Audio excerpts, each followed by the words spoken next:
नमस्कार मेरे प्यारे साथियों।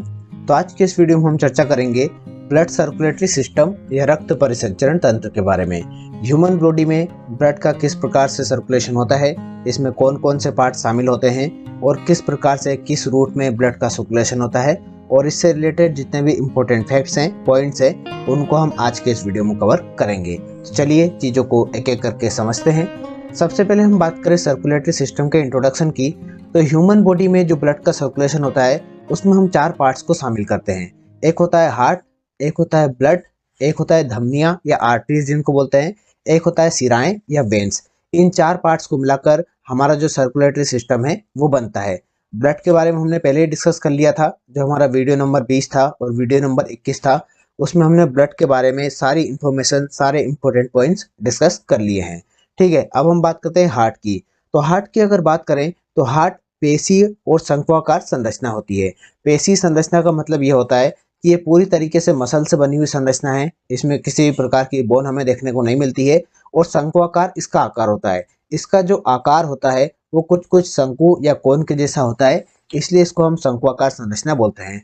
हार्ट हमारे सर्कुलेटरी सिस्टम का केंद्रीय पंपिंग अंग होता है। केंद्रीय पंपिंग अंग इसको इसलिए बोलते हैं क्योंकि हमारी बॉडी में जितना भी ब्लड सर्कुलेट होता है उसको पंप करने का काम होता है हमारे हार्ट का।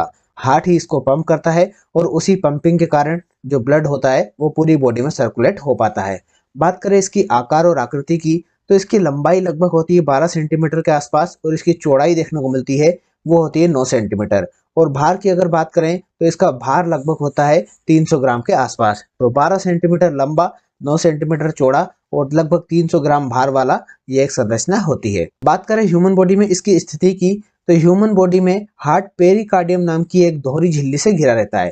ठीक है, जो हार्ट होता है उसके आसपास एक दोहरी झिल्ली या एक थैली जैसी संरचना देखने को मिलती है। उस झिल्ली या उस थैली को बोलते हैं पेरिकार्डियम। ये जो झिल्ली होती है इसके अंदर एक फ्लूइड भरा रहता है और उस फ्लूइड को हम बोलते हैं पेरिकार्डियम फ्लूइड। अब हम बात करें यहाँ पर हार्ट के स्ट्रक्चर की, तो हार्ट का जो स्ट्रक्चर होता है उसमें हमें 4 चेंबर देखने को मिलते हैं। 2 चेंबर आगे की तरफ होते हैं और 2 चेंबर पीछे की तरफ होते हैं। अब ये जो आगे की तरफ वाले चेंबर होते हैं इनको हम बोलते हैं आलिंद या ओरिकल। ठीक है, इसमें भी आ है, इसमें भी आ है और इसमें भी ए है। इस तरीके से आप रिलेट करके याद रख सकते हैं कि जो भी आगे की तरफ चेंबर होंगे उनको हम आलिंद बोलेंगे और जो पीछे की तरफ चेंबर होते हैं उनको हम बोलते हैं नीले या वेंट्रिकल। अब ये 2 की संख्या में होते हैं, एक लेफ्ट की तरफ होता है और एक राइट की तरफ होता है। तो जो राइट की तरफ होता है और आगे की तरफ होता है, आगे की तरफ वालों को हमने आलिंद कहा था। इसमें भी जो राइट की तरफ होगा या दाईं तरफ होगा उसको हम बोलेंगे दायां आलिंद या राइट ओरिकल, और जो लेफ्ट की तरफ होगा उसको हम बोलेंगे बायां आलिंद या लेफ्ट ओरिकल। ठीक है, इसी प्रकार की जो पीछे के चेंबर होंगे उनमें जो राइट साइड होगा उसको हम बोलेंगे दायां नीले या राइट वेंट्रिकल, और जो बाईं तरफ होगा उसको हम बोलेंगे बायां नीले या लेफ्ट वेंट्रिकल। इस तरीके से 4 चेंबर हमें हार्ट में देखने को मिलते हैं। अब ये जो चेंबर होते हैं ये राइट वाले आपस में जुड़े होते हैं और लेफ्ट वाले भी आपस में जुड़े होते हैं। इसमें जो दायां आलिंद और दायां नीले होते हैं, मतलब राइट ओरिकल और राइट वेंट्रिकल होते हैं, ये आपस में ट्राइकस्पिड वॉल्व से जुड़े होते हैं। अब ये ट्राइकस्पिड वॉल्व किस तरीके का होता है, ये कुछ इस तरीके का वॉल्व होता है जिसमें हमें 3 नलिकाएं देखने को मिलती है। मतलब इस तरीके का वॉल्व जिसमें 3 नलिकाएं होती है उसको हम बोलते हैं ट्राइकस्पिड वॉल्व या त्रिवलनी कपाट। अब ये जो लेफ्ट साइड वाले चेंबर होते हैं, लेफ्ट साइड वाले चेंबर जुड़े होते हैं, वो जुड़े होते हैं बाइकस्पिड वॉल्व से। ठीक है, जो बायां आलिंद और बायां नीले होते हैं वो बाइकस्पिड वॉल्व से जुड़े होते हैं। और बाइकस्पिड वॉल्व कुछ इस तरीका होता है जिसमें हमें 2 लाइंस देखने को मिलती हैं। ठीक है, अब एक क्वेश्चन हमें हार्ट बीट की आवाज से रिलेटेड देखने को मिलता है। हार्ट बीट का जो साउंड होता है वो साउंड होता है लब डब का। ठीक है, लब डब का साउंड हमें हार्ट बीट का देखने को मिलता है, तो ये आपको थोड़ा सा ध्यान रखना है। इस तरह का क्वेश्चन कई बार परीक्षाओं में देखा जा चुका है। चलिए अब हम बात करते हैं धमनियों और शिराओं के इंट्रोडक्शन की। धमनियां जो होती है उनको हम बोलते हैं आर्टरीज। ठीक है, धमनियां जो होती है ये हमारे हार्ट से शरीर की ओर रक्त ले जाने वाली नलिका होती है। मतलब हमारा जो हार्ट है इससे बॉडी के जितने भी पार्ट्स हैं इनके तरफ जो भी ब्लड जाएगा वो ले जाने का काम होगा हमारी धमनियों का या आर्टरीज का। अब ये क्या होगा, हार्ट से रक्त ले जा रही है तो ये किस तरीके का रक्त ले जाएगी, ये शुद्ध रक्त या प्योर ब्लड का परिवहन करेंगी। मतलब हार्ट से कोई भी ब्लड जा रहा है तो प्योर ब्लड ही होगा, अशुद्ध ब्लड तो होगा नहीं। तो जो धमनियां होंगी ये प्योर ब्लड को ले जाएंगी। पर इसका एक अपवाद हमें देखने को मिलता है, वो होती है पल्मोनरी धमनी। पल्मोनरी धमनी ऐसी धमनी होती है जो हार्ट से अशुद्ध रक्त को ले जाती है। ये अभी आगे मैं आपको बताऊंगा कि ये किस तरीके से अशुद्ध रक्त को ले जाती है। अब बात करें हम सिराओं की, तो सिराएं जो होती है ये शरीर के जो पार्ट्स होते हैं उन पार्ट से हृदय की तरफ या हार्ट की तरफ रक्त ले जाने वाली नलिका होती है। मतलब हमारे जो बॉडी पार्ट्स हैं उनसे हमारे हार्ट की तरफ जो भी ब्लड जाएगा वो ले जाने का काम होगा हमारी सिराओं का या हमारी वेंस का। अब ये बॉडी पार्ट से ब्लड ला रही है तो बॉडी पार्ट से अशुद्ध रक्त लाएंगी, इम्प्योर ब्लड लाएंगी, तो इम्प्योर ब्लड को ले जाने का काम होगा वेंस का। अब इसका भी एक अपवाद है, जैसे यहाँ पर अपवाद था, तो जो पल्मोनरी सिरा होती है, पल्मोनरी वेन होती है, वो अशुद्ध रक्त नहीं ले जाती है, उसमें हमें शुद्ध रक्त देखने को मिलता है। ठीक है, ये भी अभी आपको बताऊंगा मैं कि किस तरीके से शुद्ध रक्त ले जाती है। चलिए अब हम बात करते हैं बॉडी में ब्लड के सर्कुलेशन के बारे में। तो ब्लड सर्कुलेशन का यहाँ पर आपको डायग्राम दिखाई दे रहा होगा। इस डायग्राम में आपको दिखाई दे रहा है ये वाला जो पार्ट है ये हमारे लंग्स हैं। ठीक है, ये वाला जो रेड वाला पार्ट है ना, जो रेड वाला पार्ट है ये हमारे प्योर ब्लड वाला पार्ट है, और जो ब्लू वाला पार्ट है ये आपको इम्प्योर ब्लड वाला पार्ट दिखाई दे रहा है। ठीक है, अब बात करते हैं ब्लड सर्कुलेशन के पार्ट की। तो ब्लड सर्कुलेशन हम स्टार्ट करते हैं बाएं आलिंद से।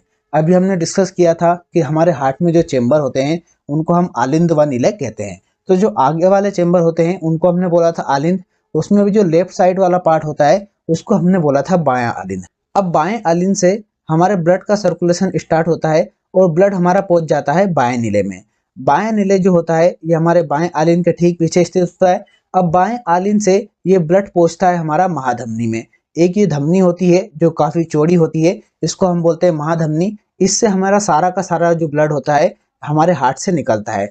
अब इसके बाद महाधमनी जो होती है ये आगे चल के छोटी छोटी धमनियों में बटी होती है। कुछ इस तरह की छोटी छोटी धमनियां होती है, उनमें ये बटी होती है, और ये जो प्योर ब्लड हमारे हार्ट से निकलता है ये पहुंच जाता है छोटी धमनियों में। तो यहाँ से हमने देखा कि बायां आलिंद, बायां नीले और महाधमनी, उसके बाद छोटी धमनियां, इन सारे पार्ट्स में हमें प्योर ब्लड देखने को मिलता है जो हमारे हार्ट से निकलता है। अब छोटी धमनियों के बाद हमारा ब्लड पहुंच जाता है कोशिकाओं में, हमारी सेल्स में। अब सेल्स में क्या होता है, ब्लड में जो ऑक्सीजन होती है इसको हमारी सेल्स ले लेती हैं और इसमें मिला देती है कार्बन डाइऑक्साइड। तो कार्बन डाइऑक्साइड मिला हुआ जो ब्लड होता है ये होता है इम्प्योर ब्लड या अशुद्ध रक्त। अब ये जो अशुद्ध रक्त होता है, मतलब यहाँ पर हमने देखा कि सेल्स में यहाँ पर कार्बन डाइऑक्साइड और ऑक्सीजन का यहाँ पर एक्सचेंज हो गया, तो इसके बाद जो ब्लड आएगा वो हो जाएगा इम्प्योर ब्लड। तो यहाँ से हमें जो ब्लू वाला पार्ट दिखाई दे रहा है जो कि हमारे राइट साइड वाले हार्ट में देखने को मिलता है वो होता है इम्प्योर ब्लड वाला। अब ये जो अशुद्ध रक्त होता है जैसे यहाँ पर शामिल हो जाता है छोटी सिराओं में, जैसे यहाँ पर ये छोटी छोटी धमनियों से कोशिकाओं में आया था, उसी प्रकार से कोशिकाओं से ये छोटी छोटी सिराओं में यहाँ पर चला जाता है। अब छोटी सिराएं जो होती है ये आगे जाकर मिल जाती है महाशिरा में। ठीक है, इसको हम बोलते हैं महाशिरा, जो कि सबसे बड़ी यहाँ पर सिरा होती है, सबसे बड़ी वेन्स होती है। सबसे बड़ी वेन जो होती है ये जाकर मिलती है आगे दाएं आलिंद में। ठीक है, जितना भी इम्प्योर ब्लड ये बॉडी से लेके आती है ये जाकर छोड़ देती है दाएं आलिंद में। जो हमारे हार्ट का चेंबर होता है आगे वाला वो होता है दायां आलिंद। अब ये जो दायां आलिंद होता है ये उस इम्प्योर ब्लड को भेज देता है पीछे की तरफ। ठीक है, दाएं आलिंद के ठीक पीछे होता है दायां नीले, इसमें ये भेज देता है इम्प्योर ब्लड को। ठीक है, इम्प्योर ब्लड जो होता है ये दाएं नीले से पहुंच जाता है पल्मोनरी धमनी में। ठीक है, पल्मोनरी धमनी, ये वाली जो धमनी होती है, ये वाली जो आर्टरी होती है, इसको बोलते हैं हम पल्मोनरी धमनी। अब इसमें होता है अशुद्ध रक्त, ये जाके पहुंच जाता है हमारे लंग्स में। अब लंग्स में क्या होता है, जो ऑक्सीजन बाहर से आती है वो वापस से हमारे ब्लड में मिल जाती है, और इस प्रकार से हमारा ब्लड जो होता है वो फिर से प्योर हो जाता है, और फिर ये पहुंच जाता है पल्मोनरी सिरा में, और पल्मोनरी सिरा से ये पहुंच जाता है हमारे बाएं आलिंद में फिर से। ठीक है, यहाँ पर हमारी पल्मोनरी सिरा से ये बाएं आलिंद में पहुंच गया, और इसके बाद ये बाएं नीले में पहुंच जाता है, और फिर से ये पूरी की पूरी प्रोसेस जो होती है ये स्टार्ट हो जाती है। अब यहाँ पर पल्मोनरी धमनी और पल्मोनरी सिरा वाला जो पॉइंट है ये थोड़ा सा ध्यान देने वाला है। हमने इससे पहले वाली स्लाइड में डिस्कस किया था कि जितना भी ब्लड हमारे हार्ट से निकलेगा हमारी बॉडी पार्ट्स तक जो जाएगा वो ले जाने का काम होता है हमारी धमनियों का। ठीक है, धमनियां जो होती है वो ले जाती है और ये शुद्ध रक्त ले जाती है। तो यहाँ पर अभी हमने देखा था कि जो हमारे दाएं आलिंद और दाएं नीले से जो ब्लड जा रहा था वो हमारे लंग्स की तरफ जा रहा था। मतलब ये जा कहाँ रहा है, ये हमारे हार्ट से हमारे लंग की तरफ जा रहा है। तो ये ले जाने का काम भी किसको होगा, ये भी धमनी का होगा, इसको भी हम धमनी बोलेंगे या आर्टरी बोलेंगे। पर यहाँ पर हमने देखा था कि दाएं आलिंद और दाएं नीले से जो ब्लड जा रहा था वो इम्प्योर ब्लड था, अशुद्ध रक्त था। ठीक है, तो वैसे तो ये हार्ट से बॉडी पार्ट की तरफ रक्त ले जा रही है, बट ये इम्प्योर ब्लड ले जा रही है। तो ये एक स्पेशल केस हो गया। मतलब इस वैसे तो ये धमनी है पर ये इम्प्योर ब्लड ले जा रही है, इसलिए स्पेशल केस हो गया, ये अपवाद हो गया। मतलब धमनियों में पल्मोनरी धमनी ही ऐसी धमनी होती है जो अशुद्ध रक्त ले जाती है, बाकी सारी धमनियां जो भी होगी वो शुद्ध रक्त का यहाँ पर परिवहन करेगी। इसी प्रकार से पल्मोनरी सिरा होती है। अभी हमने सिराओं के बारे में डिस्कस किया था कि जो भी छोटी सिराएं होती है या महासिरा होती है वो हमारी बॉडी से इम्प्योर ब्लड को ले जाती है।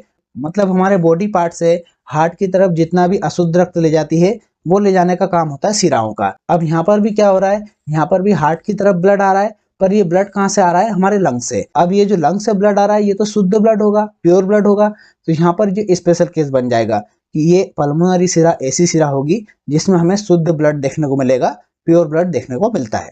चलिए अब हमें ब्लड सर्कुलेशन से रिलेटेड कुछ और इंपॉर्टेंट पॉइंट देखने को मिलते हैं। सबसे पहला पॉइंट है कि जो सामान्य अवस्था होती है उसमें हमारा जो ह्यूमन हार्ट होता है वो 1 मिनट में 72 बार धड़कता है। ठीक है, ये 1 मिनट का टाइम यहाँ पर दिया है, 1 मिनट में 72 बार धड़कता है। और जब भ्रूण अवस्था में हम होते हैं, माँ के पेट में हम होते हैं, उस टाइम पे हमारा हार्ट जो होता है वो 1 मिनट में 150 बार धड़कता है। ठीक है, अगर ये जो धड़कन होती है ये सामान्य से अगर तेज होती है, मतलब सामान्य जो धड़कन है 72 बार इससे अगर तेज होती है तो उस कंडीशन को हम बोलते हैं टेकीकार्डिया। और सामान्य से अगर कम धड़कन है, मतलब धीमी धड़कन है, तो उसको हम बोलते हैं ब्रेडिकार्डिया। इन दोनों कंडीशन से रिलेटेड भी क्वेश्चन कई बार परीक्षाओं में देखने को मिला है।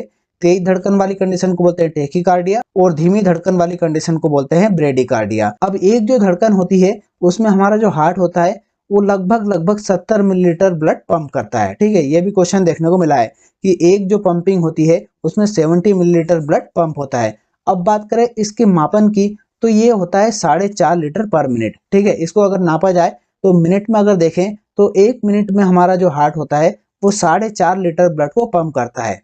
अब एक धड़कन की बात करें कि एक धड़कन जो हार्ट बीट होती है उसमें हम किस किस चीजों को शामिल करते हैं, तो एक धड़कन में हम एक संकुचन और एक शिथिलन को शामिल करते हैं। मतलब एक बार हार्ट का सिकुड़ना और वापस उसका फैलना, ये वाली जो प्रोसेस होती है ये कहलाती है एक धड़कन। अब हम बात करें सामान्य रक्तदाब की या जनरल ब्लड प्रेशर की, तो जनरल ब्लड प्रेशर होता है 120/80 mmHg।